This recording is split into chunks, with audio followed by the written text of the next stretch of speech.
तो अब हम लोग स्ट्रेट वायर वाला केस छोड़ रहे हैं और कुछ दूसरे केसेज में जा रहे हैं। तो हेडिंग डालिएगा, field due to a circular current. Field due to a circular current.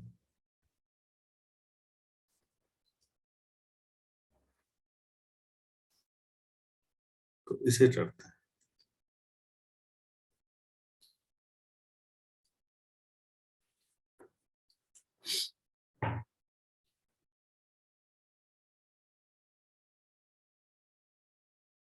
Suppose मेरे पास ये सर्कुलर वायर है, ये करंट है, इसमें आई। बड़ा आसान है और मुझे केवल इसके सेंटर पर पॉइंट ओ मान लेते हैं, वहां पर मैग्नेटिक फील्ड निकालना है। तो ये बहुत आसान डेरिवेशन है, कुछ ज्यादा दिमाग नहीं लगता। तो हम क्या करेंगे, एक छोटा सा पार्ट ले लेंगे, कहीं पर भी ले लो। ये डीएल लेंथ हो जाएगी तो करंट एलिमेंट आइडियल हो जाएगा। और सर्कल है, मान लेते हैं इसका रेडियस आर है। तो बायो सेवर्ट लॉ से हम ओ पर निकाल सकते हैं मैग्नेटिक फील्ड। अब जो करंट की अभी डायरेक्शन है उसके हिसाब से बताइए कि पॉइंट ओ पर मैग्नेटिक फील्ड की डायरेक्शन क्या होगी।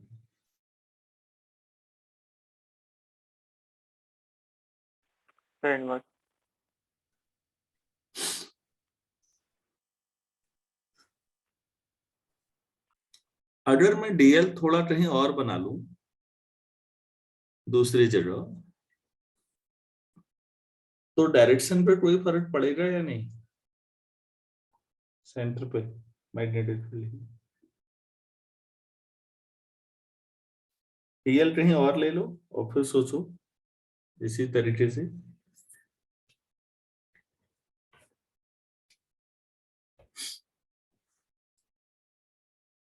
नहीं सर। अच्छा, मैग्नेटिक फील्ड सब जो अगर डायरेक्शन सेम है और मैग्नीट्यूड तो बराबर ही रहेगा सभी का बायो सेवर्ट लॉ से, क्योंकि डिस्टेंस आर ही रहनी है सभी की। ठीक है ना। सब भी छोटा सा पोर्शन मानेंगे आप डीएल, तो उससे परपेंडिकुलर हो जाएगा ना आर तो हमेशा, यस सर। क्योंकि डीएल बाउंड्री पर टेंजेंशियल होगा। आर रेडियस सेंटर को मिलाने वाली लाइन है। तो हर अली छोटे छोटे डीएल की वजह से सेंटर पे बराबर मैग्नेटिक फील्ड होगा और सबकी वजह से डायरेक्शन भी सेम होगी, तो नेट मैग्नेटिक फील्ड निकालना आसान हो गया नहीं। जोड़ दो सबको, यही आंसर हो जाएगा बस। क्या मैं थीम समझा पाया? Yes sir. चलिए लिखते हैं।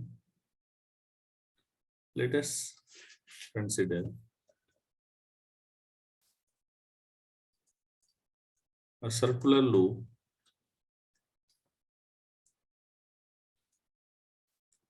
of radius r,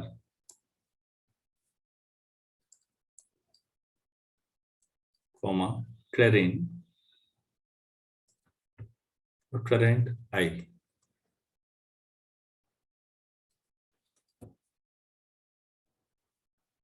ठीक है। ये तो ठीक है, कहानी हमने करना क्या है तो नई लाइन से लिख देते हैं।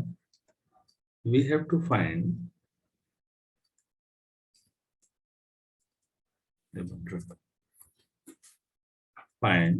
The net magnetic field. कहां पर?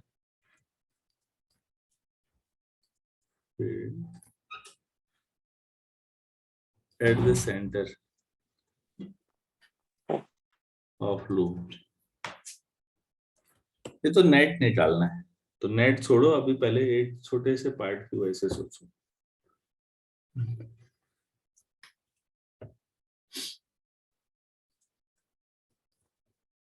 Let us take a small portion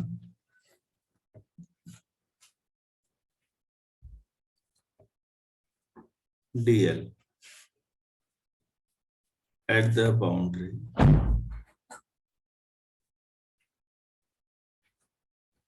as shown। ठीक है, जैसा कि हमें दिख भी रहा है बाउंड्री पर, हमने एक छोटा सा पार्ट ले लिया भाई।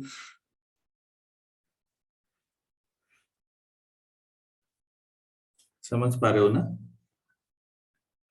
Yes sir. तो using Biot-Savart law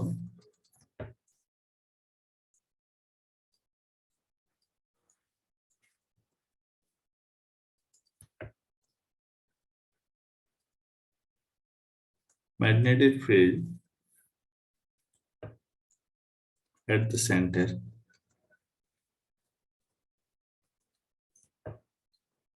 comma due to this part। अगर इसे डी बी मान लें छोटा सा,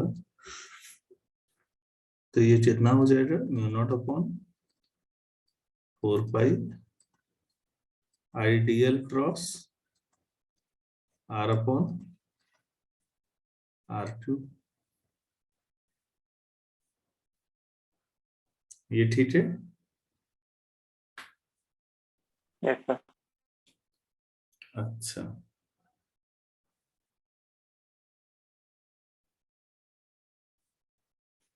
अब ये बताइए कि यहाँ पर जो आइडियल है वो और जो आर है वो आपस में कितने एंगल पे हैं?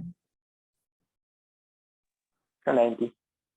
हाँ, कितना ही मानेंगे, आइडियल बहुत ही छोटा होता है जितना सोच सकते हैं, वो टेंजेंट की तरह होगा, टच करता वो।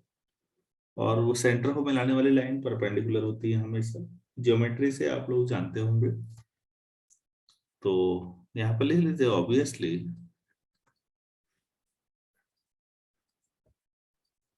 Ideal and R perpendicular to each other. मतलब सेंटर को मिलाने वाली लाइन होने की वजह से टेंजेंट के परपेंडिकुलर।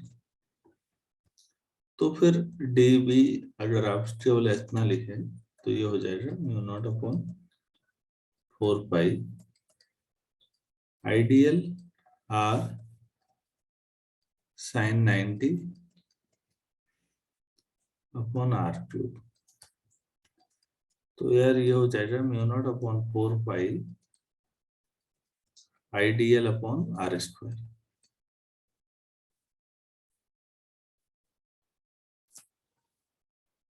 ठीक है? Yes sir. अगर इस डीएल की जगह कोई दूसरा डीएल मानता तब भी मैग्नेटिक फील्ड सेंटर पे इतना ही आता ना बच्चों, सोचो। यस। और डायरेक्शन भी यही होती, तो हर एक यस। डीएल की वजह से इतना ही मैग्नेटिक फील्ड होगा और सभी एक ही डायरेक्शन में है इनवर्ड। तो नेट मैग्नेटिक फील्ड सेंटर पे चाहिए, जोड़ दें। यस।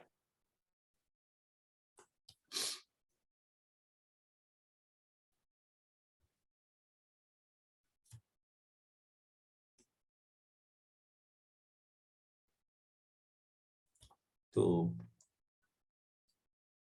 इफ वी टेक, इसी बात को लिख लेते हैं, another DL element common magnetic field is same in magnitude,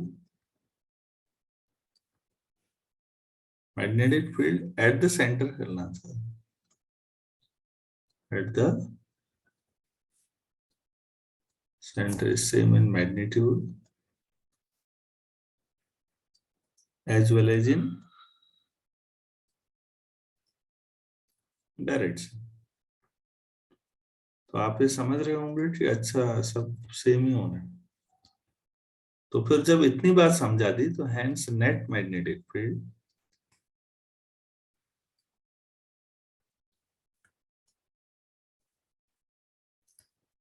eight the centre.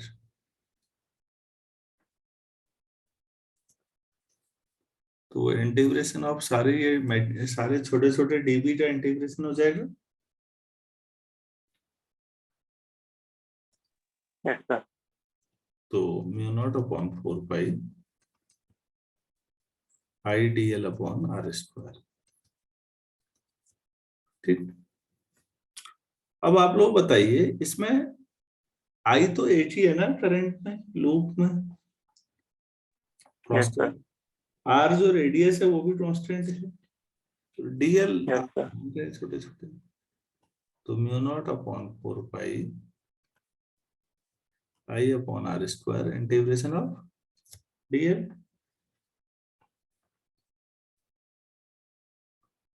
ठीक है। yes sir, तो यार आपने एक छोटा सा डीएल माना था एक लूप में कहीं पर, ऐसे छोटे छोटे डीएल मानते ढेर सारे, सबको जोड़ते तो क्या बन जाता है सोचो। sure sir, very good, 2 pi R. तो बस मैं सीधे बी इक्वल टू लिख दे रहा हूँ, mu naught upon 4 pi I upon R square into integration. Load खाली करते हैं, इतना ही तो करना है, समझना है कि अच्छा ये सब जोड़ जाड़ के यही है ना। तो ये पहला है जिसमें 2 पाई भी आ गया, तो अब इसे काट ही लो यार पूरा। तो B equal to mu naught I upon 2 R, कितना आएगा? हो गया डेरिवेशन। कुछ डिफिकल्ट लग रहा है इसमें? अरे एक no पार्ट sir, की वजह से निकालो और बताओ कि बाकी भी ऐसे ही हैं तो जोड़ दो, हो गया। तो मेरे ख्याल से तो आसान है। yes sir, ठीक है, बी इतना है।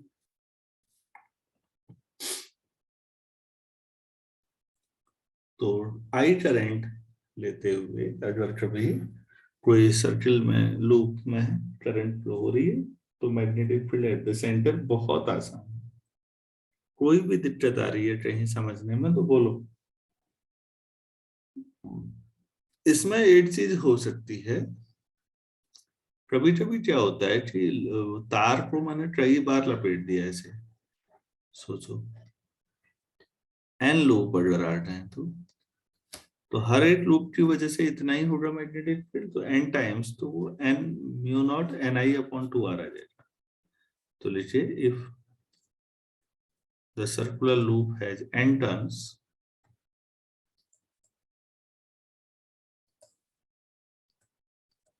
loop has n turns, then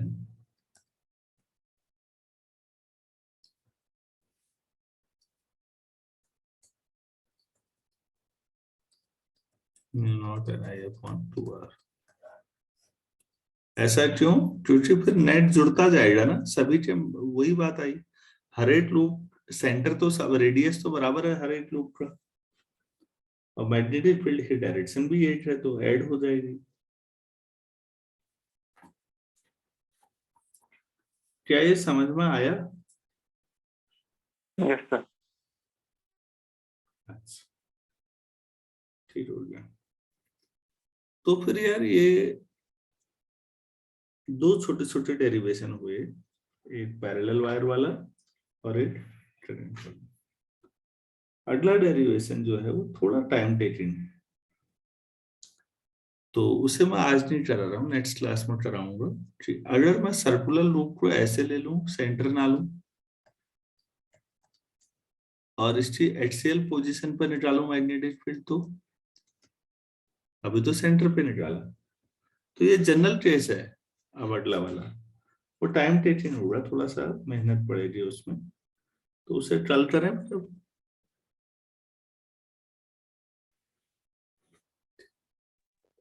yes, तो कल उसे और एम्पियर्स लॉ को करते हैं। चलिए ठीक है, अब इतना ही करते हैं। Thank you.